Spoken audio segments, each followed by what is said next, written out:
Olá, meu nome é Silvia Lopes, eu sou produtora de eventos e este é o nosso podcast, o Casamento e Comportamento, onde a gente conversa de temas relacionados a esse universo que a gente tanto ama, casamentos e comportamento, né? Afinal, um caminha com o outro, né? E hoje os nossos convidados, eles são médicos, especialistas em reprodução humana com mais de 20 anos de profissão, sócios fundadores da Embrio, Centro de Reprodução Humana, uma referência no assunto aqui no Paraná, e recebem pessoas do Brasil inteiro. Atualmente, são mais de 5.000 FIVs, doutores. Sim. Acho que já passou disso. Já passou e crescendo, né? Sim. São nossos convidados o Dr. César Cornel e o Dr. Marcelo Sequinel. Sejam muito bem-vindos, doutores. Obrigado pelo convite. Obrigada por terem aceito o nosso convite. E para começar essa conversa, estamos ficando inférteis? O que acontece? Não tem uma diminuição da fertilidade. O que nós notamos que a mudança de comportamento, principalmente das mulheres, com o retardo da programação da gravidez, isto está tornando cada vez mais difícil ter um bebê. Hoje já começamos com polêmica, então, né, doutor? Começamos com polêmica. Sim, porque é normal, né? Com a mudança de comportamento hoje da mulher, muito profissional hoje, né? Com grandes aspirações e grandes oportunidades dentro do mercado de trabalho. Então é normal que às vezes a gravidez, ainda não compreendida por muitas empresas que dificultam a mulher grávida na sua atividade diária, então não possibilitam tanto ou favorecem essa situação para a mulher, então ela está querendo postergar cada vez mais a gestação, com o objetivo de atingir, né, seus objetivos principais profissionais, e a postergação da gravidez é uma coisa muito evidente. E isso tem consequências quando relacionada com a fertilidade. Essa seria o maior problema hoje, esse retardo da gravidez, ou junto com isso também vem a questão do estilo de vida, os nossos hábitos mudaram, a questão da alimentação? Sim, na verdade, assim, a gente teve uma mudança comportamental muito grande, né? Então, se a gente comparar eventualmente com 50 anos atrás, né, o comportamento social mudou muito, né? Então, postergar da maternidade, né, condições e hábitos de vida, né? A gente está muito mais exposto hoje a agrotóxico, acidulante, conservante, corante, anabolizante na comida. Então, essa exposição exacerbada, né, a agentes tóxicos do meio também tem impactado na fertilidade. Obesidade, hoje em dia, também é uma situação que aumentou muito, né? Então, todas essas variáveis, né, associadas eventualmente a esse retardo, né, em iniciar essa busca pela maternidade, acabou, né, sendo uma situação que aumentou, né, vamos dizer assim, de alguma forma, a busca por tratamentos de reprodução humana. Então, hoje a gente recebe muito mais pacientes. E quando a gente olha para o nosso perfil de pacientes no Embrio, né, 80% dos nossos pacientes têm acima de 38 anos. 80%. Ou seja, bastante, né? Claro que a gente é um serviço, né, que vai chegar na ponta, né? Ou seja, essa paciente que chegou para nós com 38, ela provavelmente já vem na sua busca aí com o ginecologista, ela já vai tentando engravidar 1 ano, 2 anos. Então ela já chega para nós normalmente. Agora tem, como a informação, né, é muito mais fácil, então elas estão chegando mais cedo. Mas ainda assim, esse cedo às vezes é uma questão de 2, 3 anos, às vezes de tentativas para conseguir chegar numa clínica e daí sim iniciar um processo de tratamento, né? Dentro de um cenário natural, qual que é o período saudável e mais fácil para a mulher engravidar? Hoje eu acho que dá para dividir um pouquinho essa resposta. Em termos de fertilidade, quando a gente pensa em idade dos óvulos, né, porque é importante a gente salientar, informar, a mulher nasce com todos os seus óvulos e eles têm uma pré-programação de vida. Alguns óvulos duram apenas alguns dias, outros algumas semanas e alguns anos. Então a faixa de 35 anos é uma faixa que a gente encontra duas situações. Uma diminuição da quantidade de óvulos existente nos ovários e da qualidade pelo envelhecimento desses óvulos existentes. Então a gente sabe que em termos de fertilidade, abaixo dos 35 anos, talvez entre 25 e 35, é a melhor faixa de fertilidade da mulher. A questão hoje é que com mudança de comportamento e com toda a medicina, a mulher está muito bem fisicamente saudável para engravidar com 38, com 40, com 41, com 42. Mas né? os óvulos não acompanham. Os óvulos não acompanham. Né? Então a gente vê, claro, que as gestações com todo o cuidado, os cuidados pré-natais, né? De consultas pré-natais, a rotina, pacientes saudáveis que se cuidaram durante a vida inteira, normalmente essas mulheres vão ter uma ótima gestação na idade de 38, 40, 42 anos. Mas os óvulos, o ovário, não entendeu isso ainda. Então, eles vão... E a fertilidade diminui. Ela diminui junto. Existe alguma forma dessa mulher retardar o envelhecimento desse óvulo ou não? Por conta dessa programação que ele já tem genética, não, tipo, ele não está aberto à negociação. Podemos negociar outras coisas, mas a questão dos óvulos, não. Na verdade... O que acontece, né? A gente, como ser humano, o ovário foi programado há centenas de anos pela natureza para funcionar durante um período de tempo, né? Eu sempre falo para os pacientes, né? A diferença hoje que se calcula entre a idade biológica e cronológica é de mais ou menos aí uns 10 anos, a não ser pelo ovário. Ou seja, a mulher de 50, ela tem cara de 40, de 40 tem cara de 30 tem cara de 20, né? Mas só que o ovários... ovário continua tendo esse funcionamento que ele foi programado. Então, quando a gente vai lá, por exemplo, na Idade Média, né, vai ver lá os grandes reis da época, né, quando a gente vai nos museus e tal, você vê que a maioria morrer com 40, 45, 50 anos, porque o ser humano não foi feito para viver tanto. Só que, claro, com o avanço da medicina, etc., né, as pessoas estão vivendo mais e melhor. Mas, como o César falou, o bandidinho do ovário não entendeu essa mudança de cenário. Então, as mulheres, ela olha no espelho, ela tem cara de 30 anos, mas o ovário dela tem 40. Então, é a única alternativa, como não tem como retardar esse processo de perda, né, celular, né? Os óvulos vão embora e isso é inevitável. Nenhum medicamento, inclusive quando se inventaram os anticoncepcionais, inicialmente se imaginava que eles poderiam retardar a menopausa, por exemplo. Se eu usar 10 anos de pílula, eu vou ganhar 10 anos a mais de vida reprodutiva, porque eu não vou gastar os meus ovos durante 10 anos e eu vou ganhar mais 10 anos. Mas não, o processo de queima de ovos é inevitável, independente do método anticoncepcional utilizado. Então, a única ferramenta que hoje, né, graças a Deus, chegou com resultados hoje fantásticos, é o congelamento de ovos. Então, se essa mulher não congelar óvulos a tempo, ela pode estar fadada, após os 40 anos, a ficar dependendo para ter uma gestação de ovodoação. Né? Mas o congelamento de ovos hoje realmente é a única ferramenta que a gente tem para parar o tempo. E de preferência, como o César falou, que esse congelamento seja feito até os 35 anos. Não que não possa ser feito depois, pode congelar com 39, 40, mas aí você já tem o processo de envelhecimento instalado e a qualidade desses ovos congelados após os 35 anos já pode comprometer o seu potencial de utilização futura. Então, se possível, tenho questões profissionais, já tenho um planejamento de morar fora do país, doutorado, mestrado, etc., né, vou ter que retardar essa minha maternidade, congele seus ovos. Tenho dúvida, não sei se eu quero ser mãe, congele seus ovos. Porque na dúvida, né, é melhor pecar por excesso e depois decidir no futuro, olha, não quero ser mãe, decidir que não é para mim, né, vou descartar os ovos que eu congelei e tá tudo certo. Mas é importante ter essa reserva para você poder ter esse poder de decisão no futuro. Porque senão você pode acordar com 40 e poucos anos e de repente você já não tem mais como voltar no tempo, né? Doutor Marcelo, mas daí o senhor colocou um ponto ali da natureza, né? Que a natureza, ela tem uma programação, ela manteve essa programação e nós estamos ali flertando, né, contra a natureza. No caso dessa mulher que congela esses óvulos, tá? E ela vai usar, ela congelou esses óvulos com 30, 35 anos, né?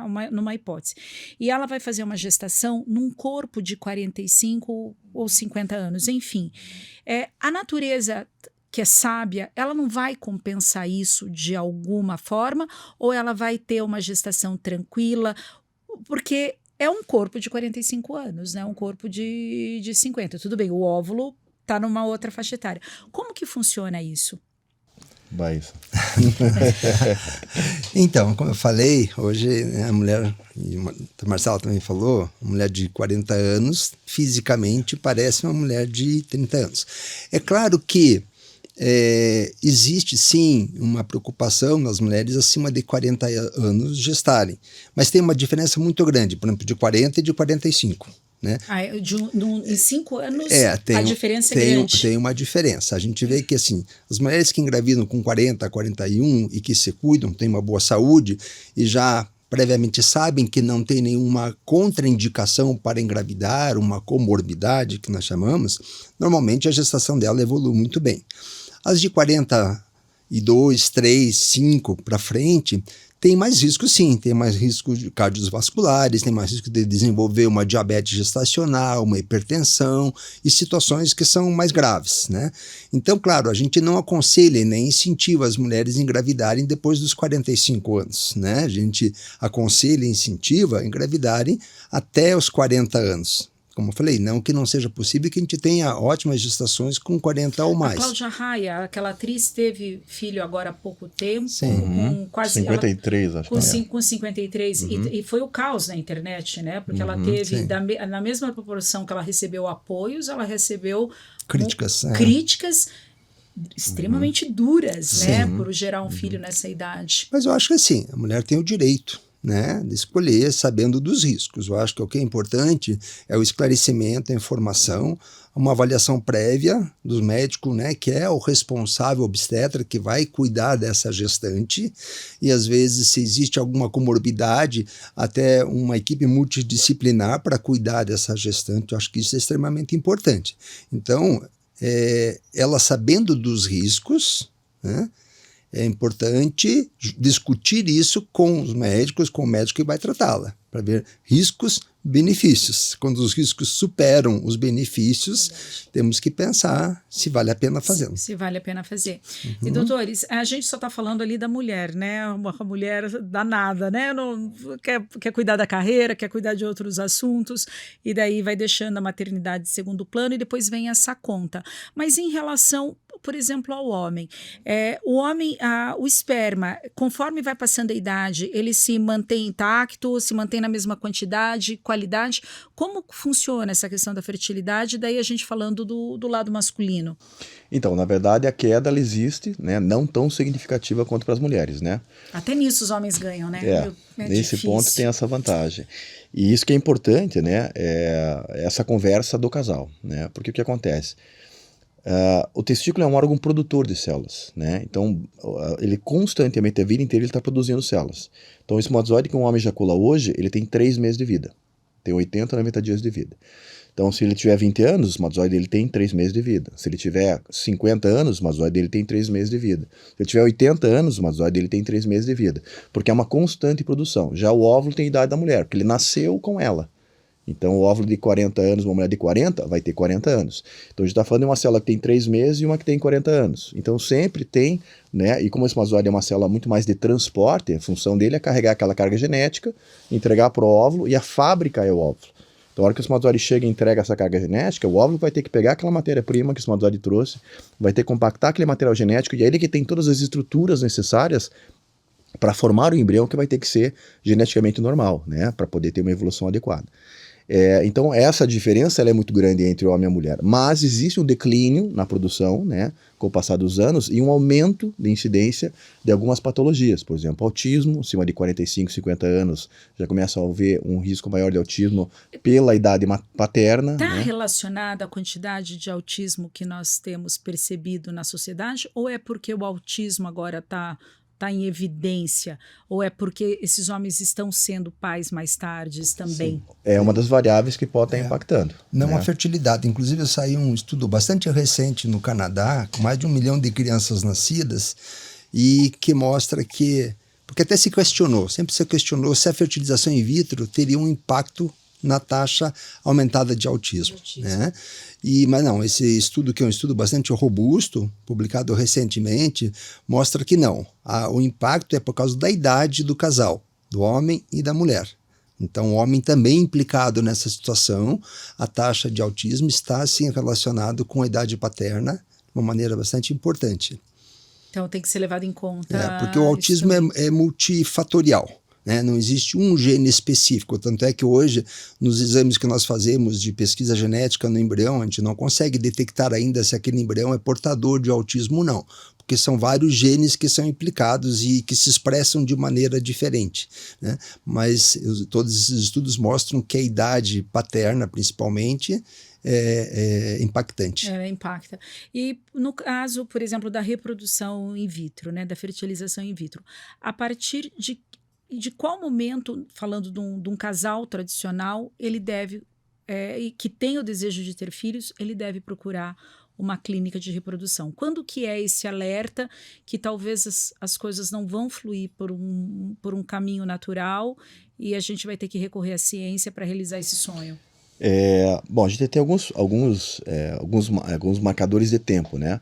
Mas até pegando o gancho com relação ao tempo, né? E essas questões que a gente está abordando, e do casamento, né? É por isso que eu acho que é muito importante, né? Falando de casamento, né? Que é bastante o foco de vocês, e do comportamento, é o casal ter uma conversa muito honesta no começo do relacionamento, né? Porque como existe essa diferença grande entre a fertilidade do homem e da mulher, né, é importante pontuar, né, o desejo de ambos de terem filhos, né, quer dizer, vamos casar, você quer ter filho, eu também quero, não, eu não quero, eu quero, quando você quer dizer, organizar, porque às vezes se o planejamento do casal, de acordo, né, no início do relacionamento, já é de postergar a maternidade por questões financeiras, por questões profissionais, é interessante o casal estar de acordo com relação a qual etapa, né, qual etapa tem que ser organizada, né? Vamos engravidar só depois dos 38, 40, já ficar fora do país uns 5 anos. Então, estamos de comum acordo, beleza. Então, vamos planejar, como é que a gente vai planejar? Um congelamento de ovos para o casal, um congelamento de embriões,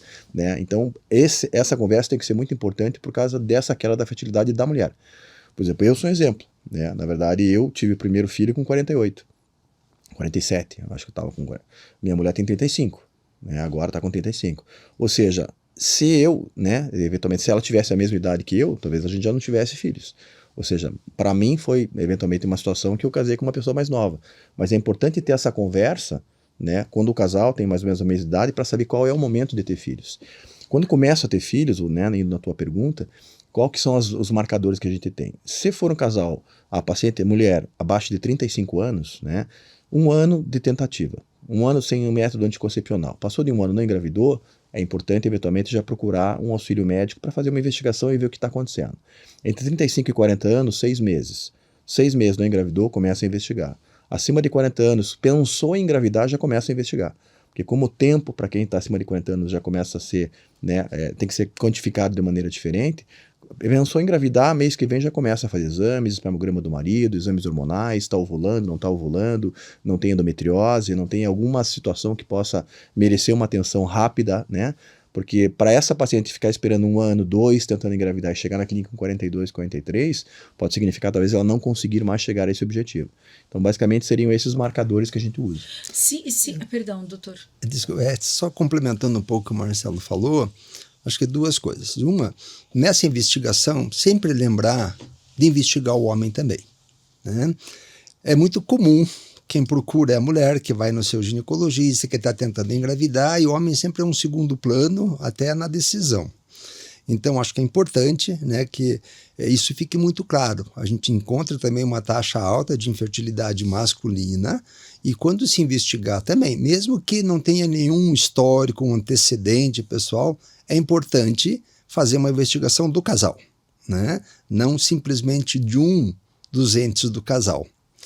Outra coisa importante que eu, normalmente em aulas eu costumo falar, é importante para a mulher hoje, e a mulher jovem, mesmo jovem, quando está na adolescência, e a partir do momento que ela começa a ter uma vida sexual, ela ter uma programação reprodutiva.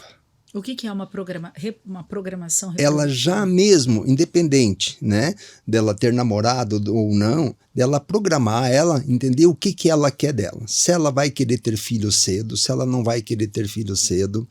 Inclusive discutir com o seu médico, com o seu ginecologista, porque existem muitas patologias que vão implicar na fertilidade e comprometer a fertilidade.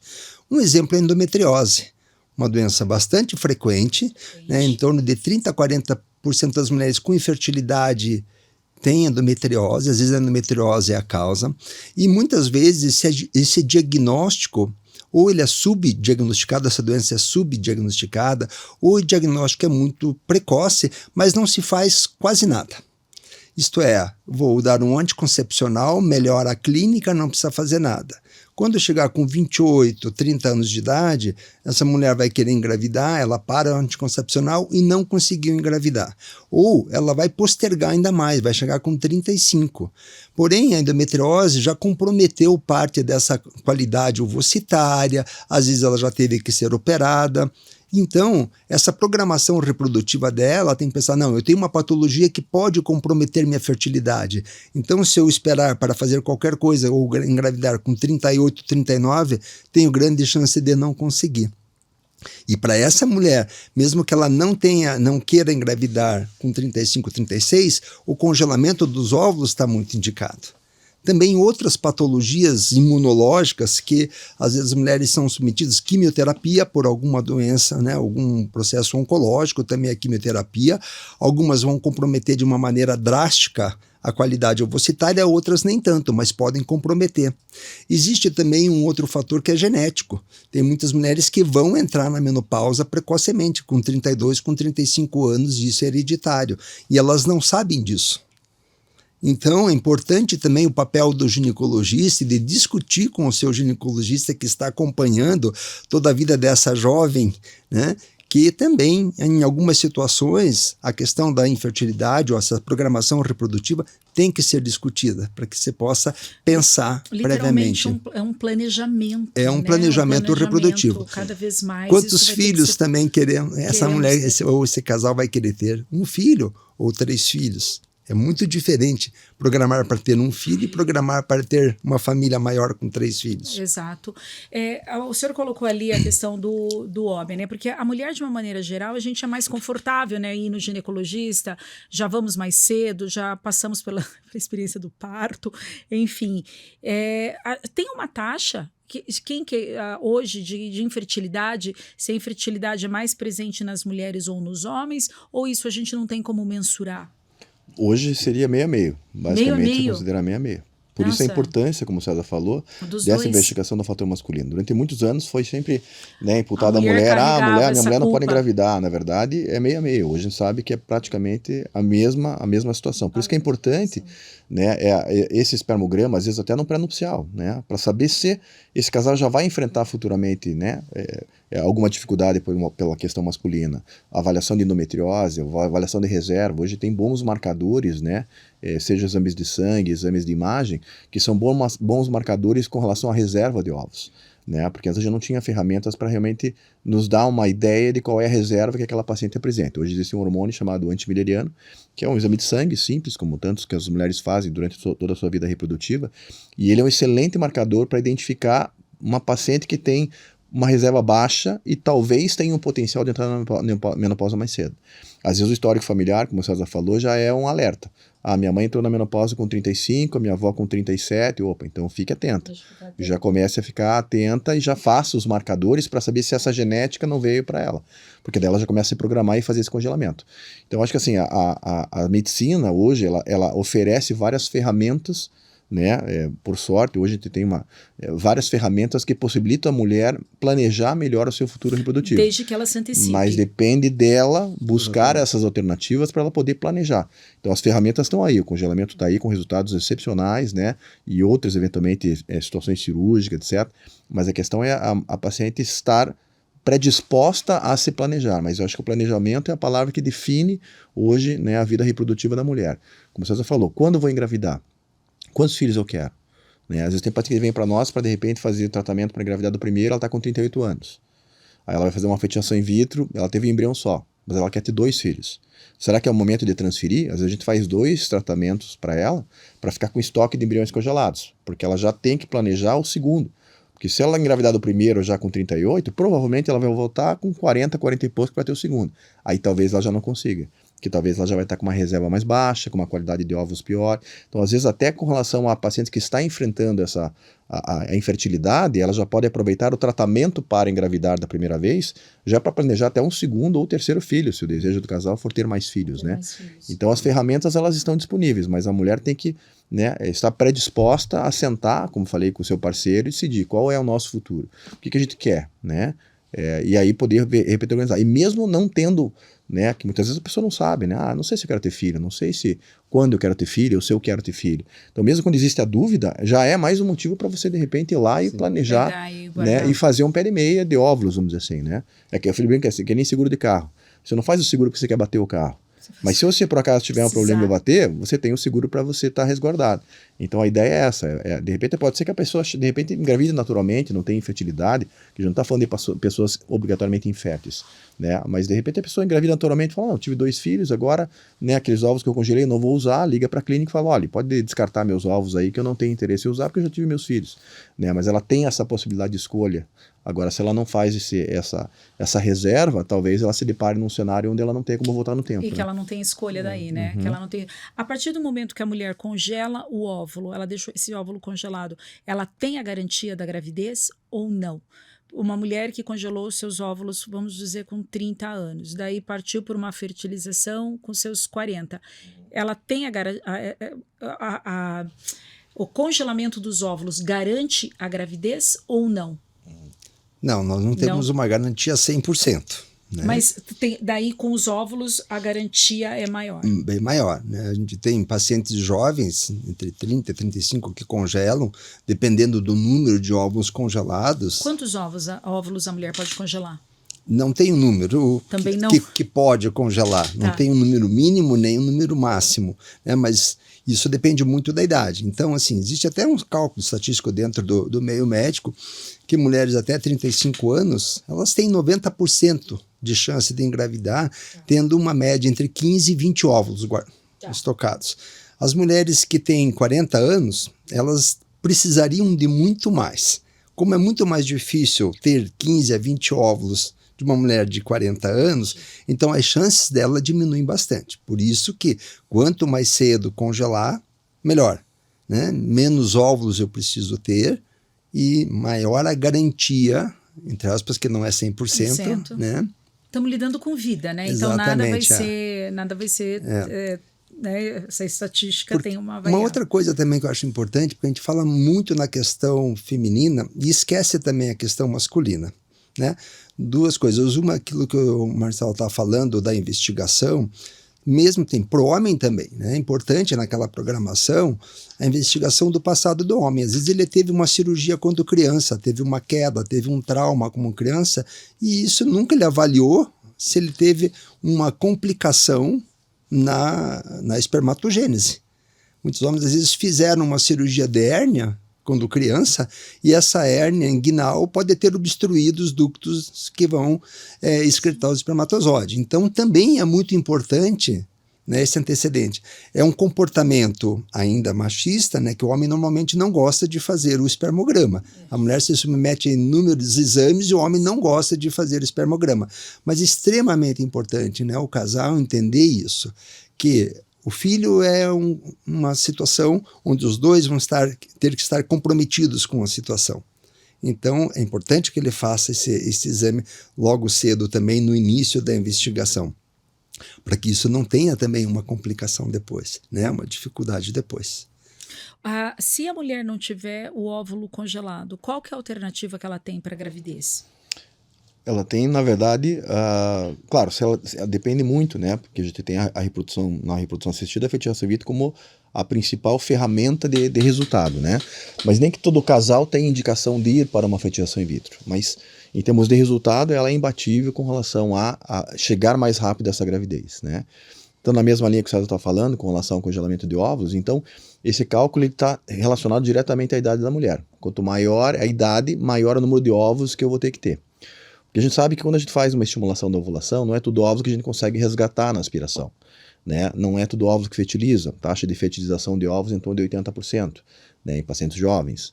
Desses 80% de óvulos que fertilizam, metade não vai formar embriões. Então já vai caindo para metade. Ele vai caindo. Exatamente. Dos óvulos e dos embriões formados, né? Então se eu pegar isso aí com uma paciente lá de 35 anos, ela tiver 10 óvulos, provavelmente ela vai ter 8 fertilizados, desses 8 talvez eu vou chegar a 4 embriões, e ainda tem a questão genética. Numa paciente de 35 anos, a chance de embriões normais geneticamente é de 50%. Então de cada 4 embriões, 2 são normais geneticamente e 2 são alterados. Ou seja, para eu pensar numa gravidez, duas gestações no futuro, talvez eu tenha que ter pelo menos 10, 15 ovos para essa paciente. Então, e quanto maior a idade, menos aproveitamento eu tenho, porque a taxa de fertilização também já vai caindo, a taxa de embriões que chegam ao blastocisto vai caindo, e a taxa de aneuploidias, que são os embriões alterados geneticamente, vai aumentando. Então, quando você faz, por exemplo, uma fertilização in vitro numa paciente de 40 anos, você tem 5 embriões formados, né, que já é difícil de conseguir numa paciente de 40 anos, um vai ser normal geneticamente e 4 vão ser comprometidos. Então, esses embriões comprometidos não quer dizer que a chance de uma criança com problema para essa paciente é de 80%. Porque a grande maioria desses embriões alterados geneticamente que a gente diagnostica no laboratório antes da transferência, porque hoje a gente analisa os embriões para saber se eles são normais antes de transferir, a maioria desses embriões são embriões que ou não implantariam se fossem transferidos, ou eles ficariam no abortamento. A natureza ia lidar sozinha com o problema. A natureza ia resolver esse... Alguns poucos poderiam efetivamente nascer. Né? Por exemplo, a taxa de síndrome de Down aos 40 anos é 1 para 100. De cada 100 nascimentos, 1 é Down. É uma taxa alta, não é? É uma taxa alta. E a partir dos 40 vai aumentando muito. Então, essa condição genética é o que leva a essa necessidade de você planejar cedo, porque daí você tem uma incidência menor. Então, quando a gente fala em congelamento de óvulos, não é todo o óvulo que vai no futuro ser aproveitado. Só descongelando para saber. Como a gente não tem como voltar no tempo, então o ideal é fazer um pé de meia bem generoso, para que, passando por essas perdas no processo que vai acontecer lá na frente, você ainda chegar ao final do processo com uma boa possibilidade desses ovos vingarem bons embriões, né? Agora, aos 40, você já está numa situação de risco, onde mesmo que você fizesse uma fertilização in vitro a fresco com aqueles ovos, a tua taxa já seria menor. Então, a comparação tem que ser esta paciente de 35 anos, né, comparada com ela mesma aos 42. Ela, com certeza, com os ovos congelados aos 35 anos, ela vai ter uma taxa de gravidez muito melhor aos 42 do que ela teria se ela usasse os ovos dela aos 42 anos. Então, porque, basicamente, os ovos eles não perdem potencial pelo tempo de armazenagem, que é uma outra dúvida. Ah, mas se eu deixar meus ovos congelados 1 ano, 5 anos ou 10 anos, vai mudar? Não. Uma vez que a célula foi congelada, ela vai manter exatamente o mesmo padrão. Então, ela pode, eventualmente, usar os ovos dela com 45, com 50 anos, claro, como o César já falou, né?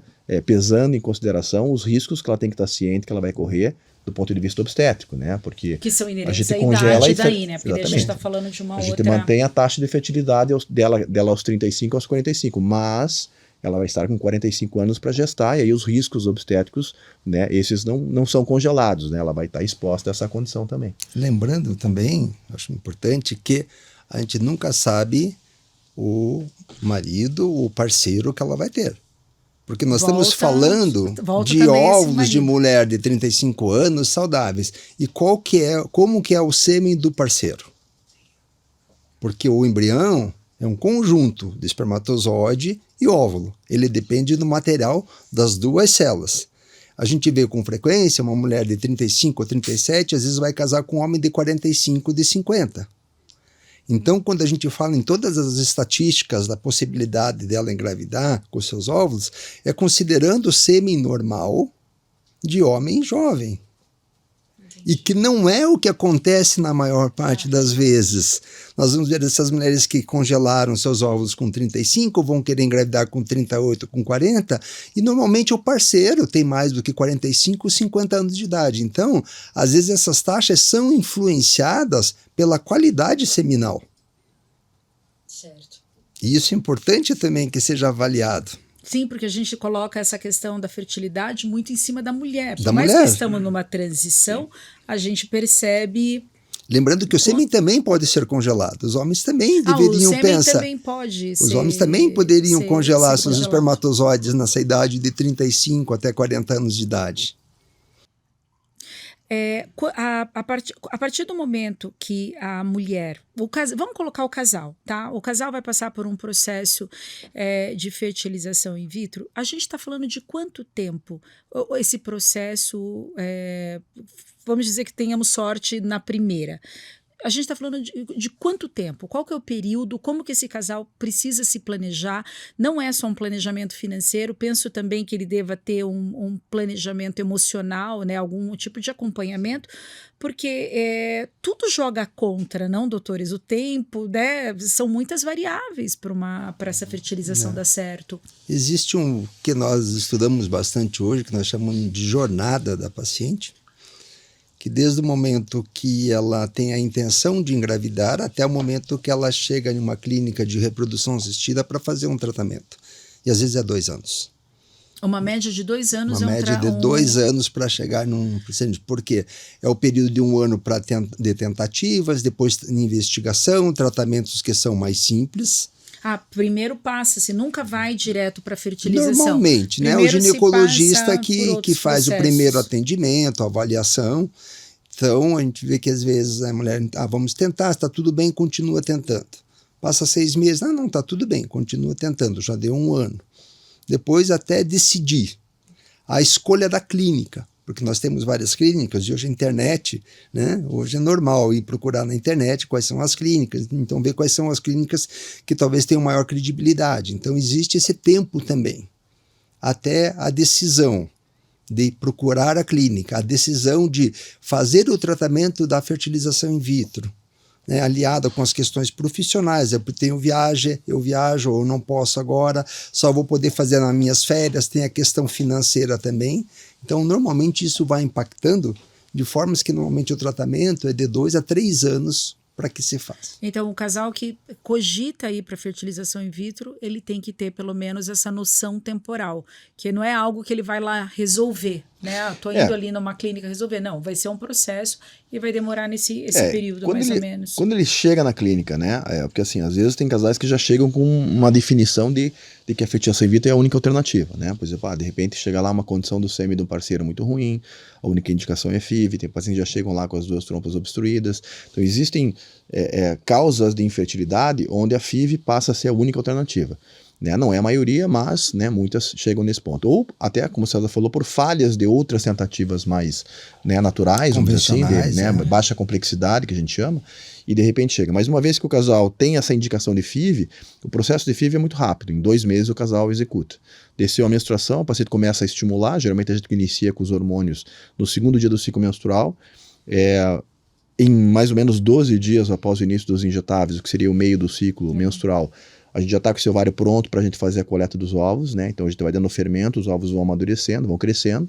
Na fase final, depois nos 12 dias, a gente faz a coleta e daí começa a parte de laboratório. Parte de laboratório ali até da coleta do ovo até a formação do embrião, em média 5, 6, 7 dias.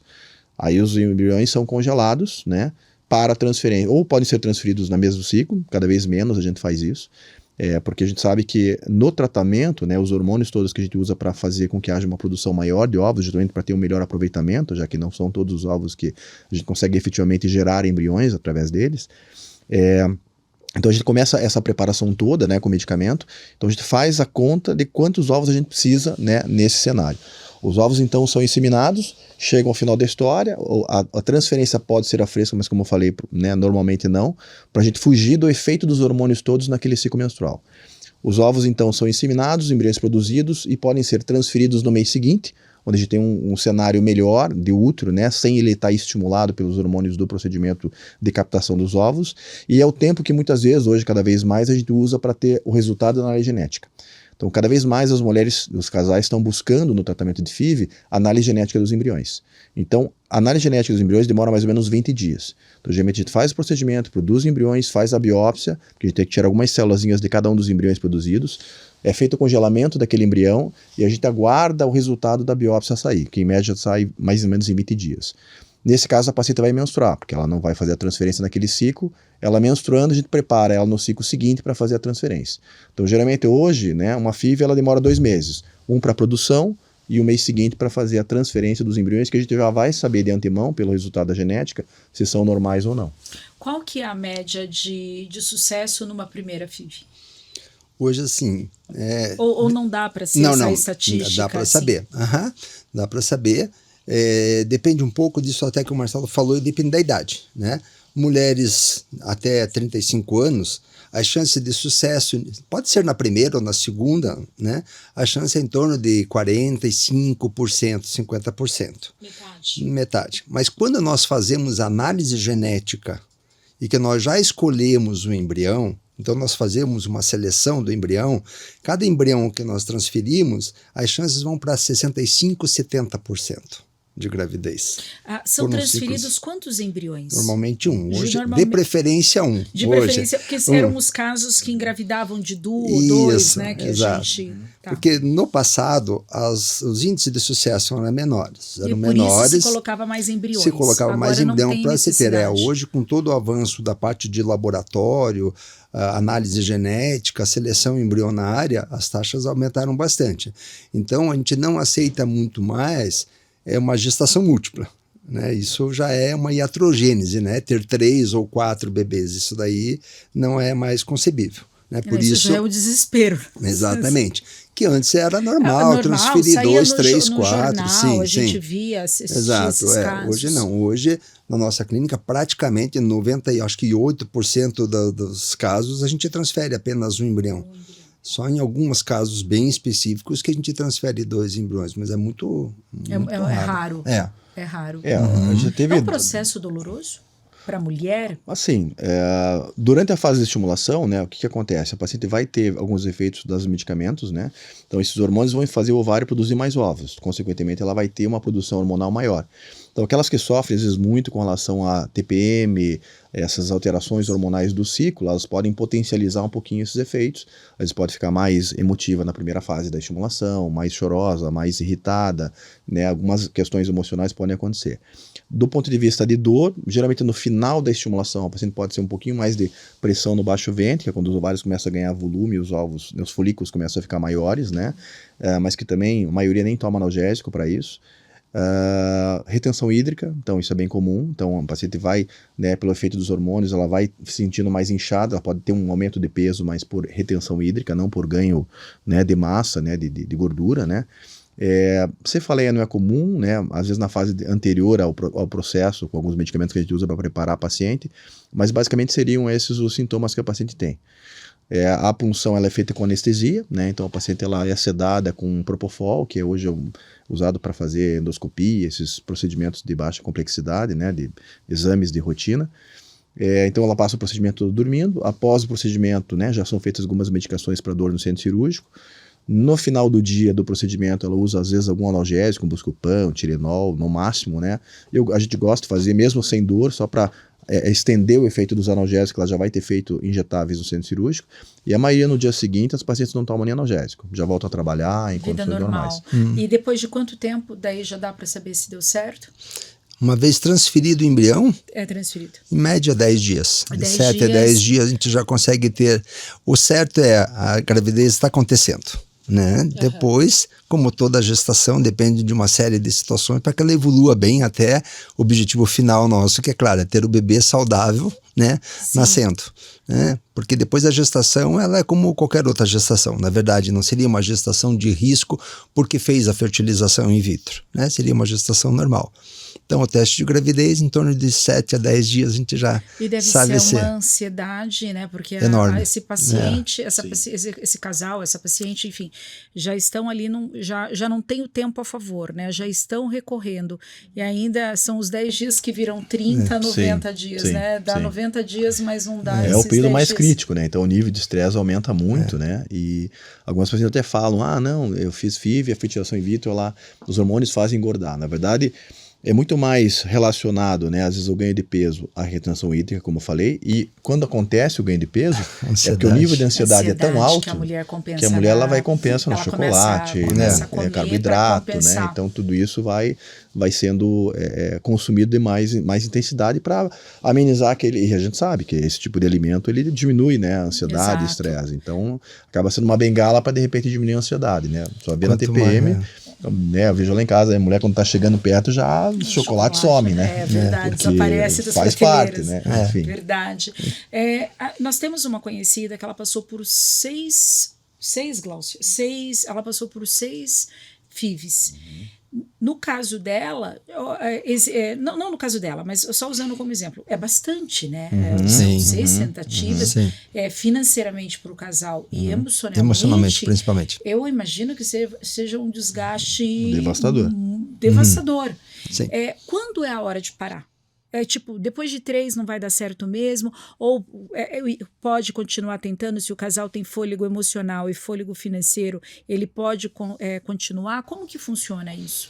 Não tem um número limite. Né? Cada casal claro que a questão financeira é importante. Sim, porque mas assim, acho que o maior motivo de desistência dos casais de continuar ou não a decisão é mais emocional, né? E isso é no mundo inteiro, porque a gente vê que, apesar das diferenças geográficas e diferenças de economia, né? Mesmo nos países de primeiro mundo, normalmente a principal causa de desistência não é por falta de dinheiro, É por É o causa, emocional. exatamente, a frustração é emocional, né?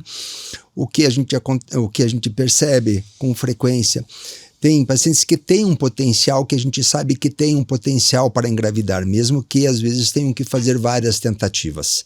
Tem outros pacientes que têm um potencial muito pequeno, a questão da idade, qualidade ovocitária, qualidade do sêmen, e que a gente mesmo, como médico, tem que também tentar colocar um ponto final, né, e dar talvez até uma outra solução, que muitas vezes é a ovodoação, ou é a doação do sêmen, quando a gente vê que tem uma situação, né, que está comprometendo um dos entes do casal de uma maneira importante. Então, tem pacientes que vão conseguir engravidar depois da 7ª, 8ª vez. É bastante. É bastante, mas conseguem. Né? Mas depende muito de como que é todo esse processo.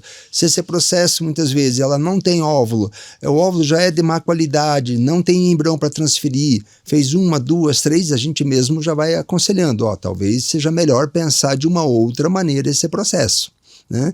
Ao contrário, aquelas pacientes que são mais jovens e que têm ainda uma produção ovocitária adequada, mas que acaba não dando, e a gente vai tentando descobrir quais fatores todos podem estar implicados, por que ela não engravida, às vezes elas são, né, vão fazer mais tentativas e acabam tendo sucesso. Né? Entendi.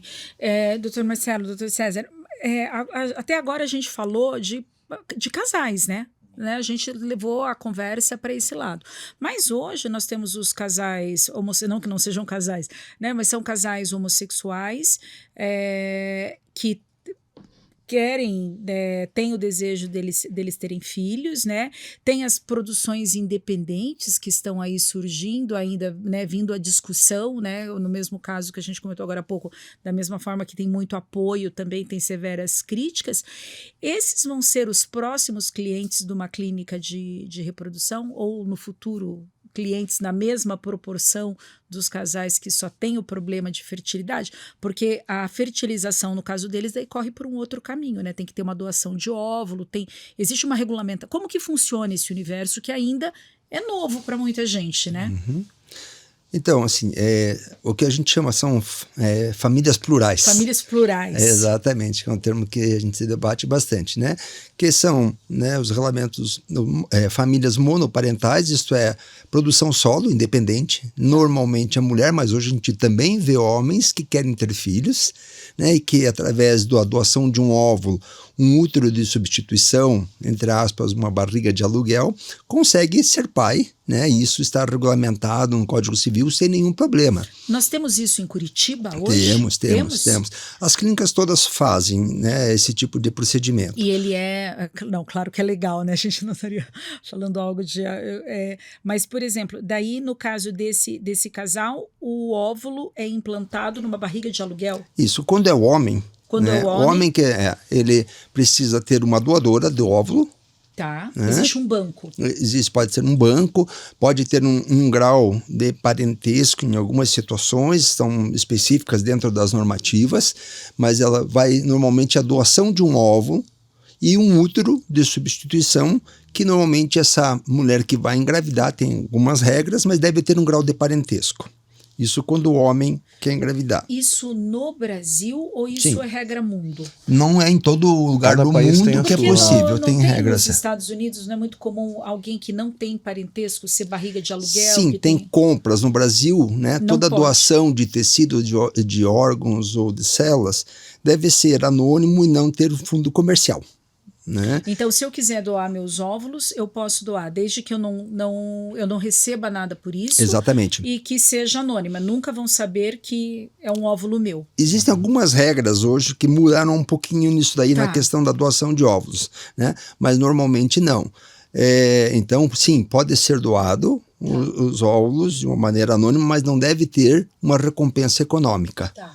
Mesma coisa o útero de substituição. Por isso que as normas do Conselho Federal de Medicina preconizam, de preferência, alguém que tenha um grau de parentesco. Porque essa pessoa vai estar agindo de uma maneira altruísta em prol de alguém que é da sua família que ela queira ajudar. Agora o senhor falou isso, nós temos uma outra conhecida, que a tia fez a gestação. O casal não podia, a irmã da mãe fez ela que fez a gestação. Uma novidade que teve, né, agora da última resolução do CRM, é a doação entre parentes, né, de óvulos, né? Então, porque até um tempo atrás, a doação de óvulos ou de sêmen era totalmente anônima, né? Quer dizer, você não poderia saber de quem está vindo esse óvulo, sempre era anônimo. Não sabe, mas esse óvulo tem um histórico. Sim, tem um histórico. As clínicas são responsáveis pela qualidade desse material. Na verdade, quando a paciente faz ainda no Brasil ela enfim, busca óvulos doados, ela vai ter acesso a características físicas da doadora. Cor do olho, cor do cabelo, origem étnica, tipagem sanguínea, se o cabelo é liso, encaracolado, altura, peso, a tipagem sanguínea é importante, né? Enfim, para essa escolha. Então ela não vai ter acesso a imagens da doadora, né? Fotos adultas, ela pode ter uma imagem, uma contato, né, o acesso a uma foto até 3 anos de idade, e ela não vai ter nenhuma informação com relação a nome e identidade. Por que até 3 anos de idade? Porque você não tem reconhecimento. Porque você não pode ter nenhuma foto da doadora que leve ao reconhecimento. Como até 3 anos de idade não tem traços definidos que vão levar a um reconhecimento na vida adulta, então até 3 anos de idade, para sair um pouco daquele abstrato, né, das informações no papel, a pessoa tem um referencial. Você tem uma referência de como é essa pessoa quando ela era pequena, vamos dizer assim, né? Então, basicamente, era sempre anônimo, tanto o sêmen quanto o óvulo. Aí, de um tempo para cá, o CRM abriu a possibilidade de parentes doarem. Então, por exemplo, uma irmã pode doar para outra. Então, entre parentes até 4º grau, que seriam primas, existe a possibilidade de você ter uma doação de células entre parentes. Então, a irmã, a prima, ela pode doar para, por exemplo, a paciente não pode engravidar, ela pode pegar óvulos da mãe, ela pode pegar óvulos da prima, ela pode pegar óvulos da irmã dela, né, e inseminados com o sêmen do marido dela. Para as mulheres, né, acaba, né, no caso das famílias plurais, as relações homoafetivas femininas, elas têm mais vantagens, né, porque a gente tem 2 úteros e 4 ovários. Então, muitas delas fazem essa troca entre elas de gametas. Então, às vezes, uma se submete ao tratamento, a gente faz a coleta dos ovos, insemina com sêmen de doador, que é anônimo, né, e esse sêmen, né, e esse embrião produzido pode ser colocado no útero da parceira. Para os homens já é um pouco mais complicado, porque ele pode ter o sêmen, mas ele precisa de alguém que geste, né? E daí essa gestação tem que ser de um parente dele até 4º grau. Se ele não tiver um parente que possa gestar essa gravidez, porque ele vai ter que pegar óvulos doados de uma doadora, né? E vai inseminar com o sêmen dele, a doadora não pode ser parente dele, que você não vai ter consanguinidade, né? Tem que ser uma doadora anônima, normalmente. E ele vai ter que achar alguém para gestar, né? Aí, se ele não tiver nenhum parente até 4º grau que possa gestar essa criança, aí ele pode eventualmente recorrer a uma doação de alguém que ele possa trazer, mas daí o CRM tem que permitir. Então faz-se todo uma amiga, normalmente tem que pedir uma autorização tem que parecer. pegar uma autorização, um parecer para mostrar a legalidade justamente para você descaracterizar um incentivo financeiro. Então tem que ser, né, ela vai preencher a paciente, né, a útero substituição, né, a dona do útero, ela tem que preencher todo um cadastro, né, explicando que ela está doando por uma questão altruísta, que ela não tem nenhum interesse financeiro. Então tem uma série de documentos que são anexados e vai para o CRM. Não, é bem complexo, né? Aí tem uma câmara no CRM que vai aprovar se eventualmente é pertinente aquela condição ou não, né? O CRM tem sido bem favorável nessas condições também. Então a gente vê que antigamente eles eram mais conservadores e eram mais, né? Hoje a gente já percebe que eles são, né, estão sendo mais flexíveis com relação a essas condições. E em alguns casos, como você estava falando, até você comentou, você pode ir para fora, né? Muitos casais vão para fora, porque, por exemplo, nos Estados Unidos é legal, né? A pessoa paga eventualmente pela barriga, né, pelo útero solidário, sêmen de doador, você tem acesso a imagens, fotos do doador de sêmen, de óvulo, a voz, o endereço, né? Você tem todo é um cadastro mais completo. Exatamente. Agora no Brasil existe até permissão deles se conhecerem depois. Existe, exatamente. Se a doadora mencionar que ela gostaria de conhecer depois o futuro filho, a família, e todos forem de acordo, eles podem se conhecer. Nossa, não existe mas isso nenhum... abre um leque, um universo de litígio. De confusão, doutor César, exatamente, que já é complicado quando a gente conhece o pai, a mãe da criança, né? Já foi o comum acordo a gente fazer algo nisso, meu Por Deus. isso o nosso Conselho Federal de Medicina normatiza e regulamenta de uma maneira bastante interessante no Brasil, né? Tem bastante avanços e protege muito o indivíduo. Isso tudo é no sentido de proteger o indivíduo. Protege a doadora, protege o casal que vai receber, protege o bebê que vai nascer. Então, todas essas normatizações são importantes para a proteção do indivíduo. Nossa, muito interessante. Eu vi no Instagram da clínica ontem sobre homens que colocam o notebook no colo. E eu fiquei intrigada com a informação. Eu falei, não vou ler a respeito, eu vou deixar. Qual é a... O aquecimento. O aquecimento. E um hábito tolo, né? Porque todo mundo pega e põe o notebook no colo. O aquecimento na região pélvica, justamente os testículos sofrem com esse aquecimento e essa temperatura elevada constante pode trazer prejuízo. Porque assim, o testículo no homem, ele é externo porque ele trabalha numa temperatura mais baixa. Para ele funcionar bem, ele trabalha a 35 graus e meio, mais ou menos. Então, o que acontece? Qualquer situação que leve a um aumento de temperatura na bolsa escrotal pode dar más condições de trabalho a essa fábrica que é o testículo, e daí a qualidade do sêmen cai. Então, várias situações, por exemplo, a varicocele, né, que são varizes no testículo, o princípio é justamente esse. Então, o que acontece? Quando o sangue passa pelo testículo, os vasos são finos para que não haja uma dispersão de calor na passagem do sangue. Vai passar ali a 36 graus e meio, mais ou menos, que é a temperatura do corpo.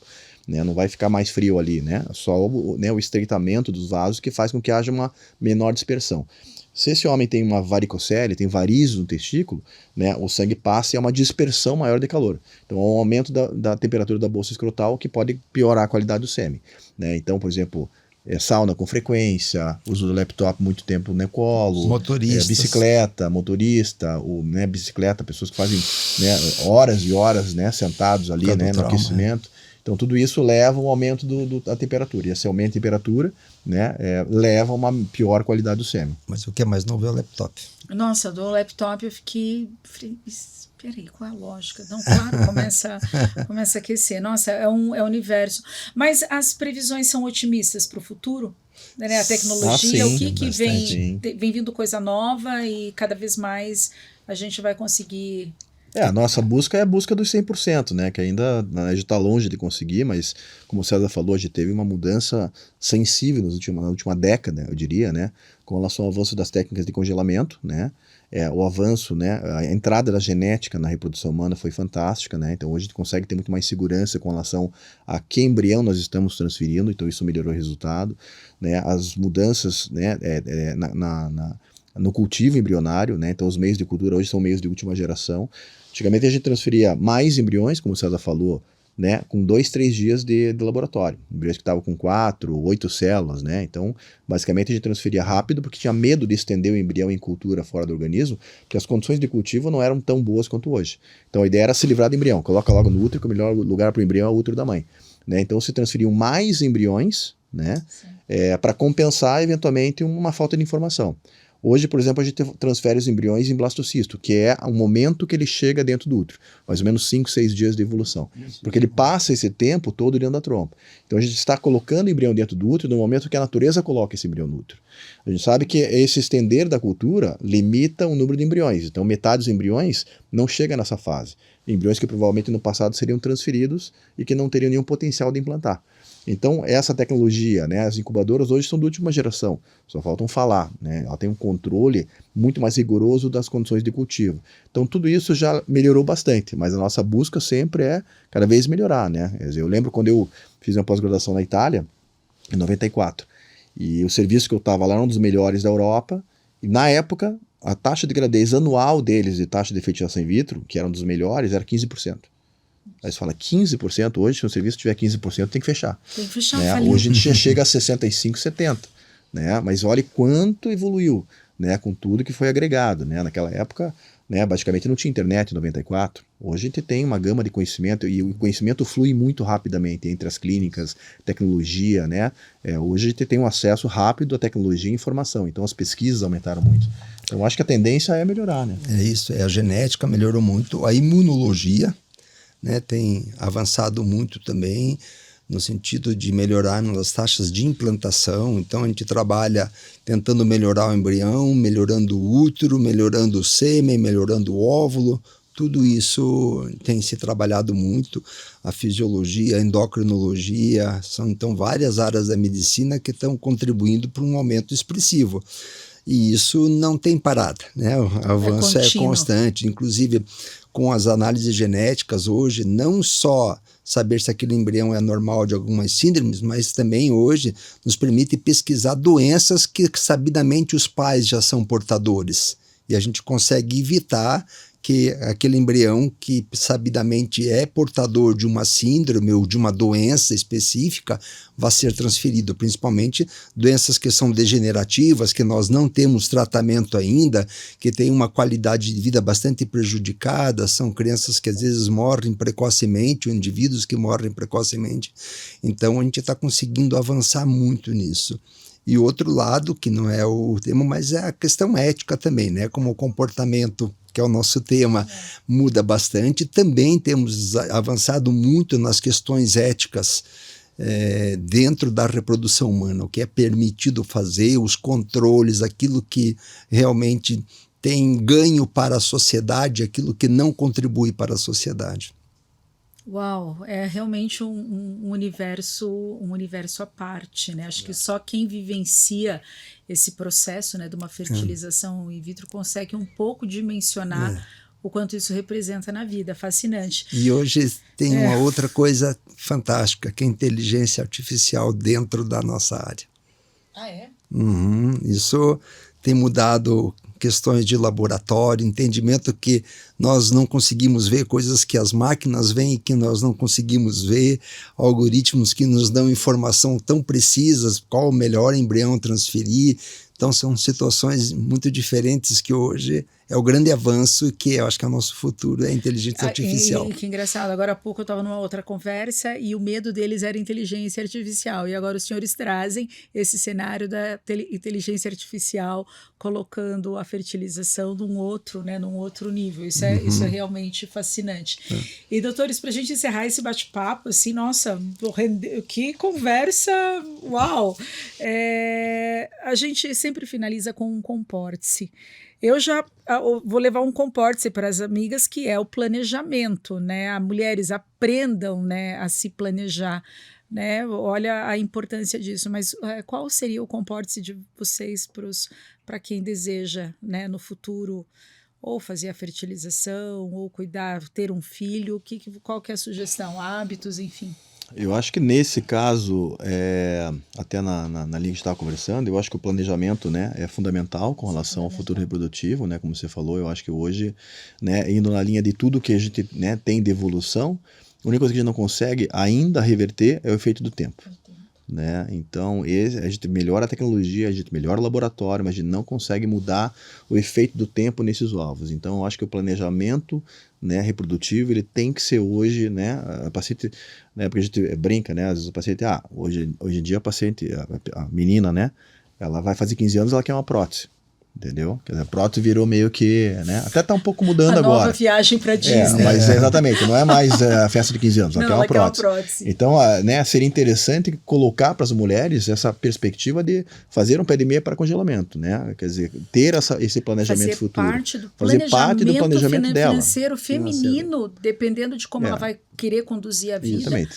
Ela ter essa linha, tipo, eu preciso me organizar porque em relação ainda aos óvulos, importantíssimo isso. Porque essa linha ainda anti-aging de óvulos, a gente não tem, e não tem nenhuma perspectiva razoável que isso venha eventualmente a chegar para a nossa área. Não, vou tomar um remedinho que meus óvulos vão rejuvenescer. Não existe isso, como não existe para outras funções, né, biológicas do nosso corpo, né?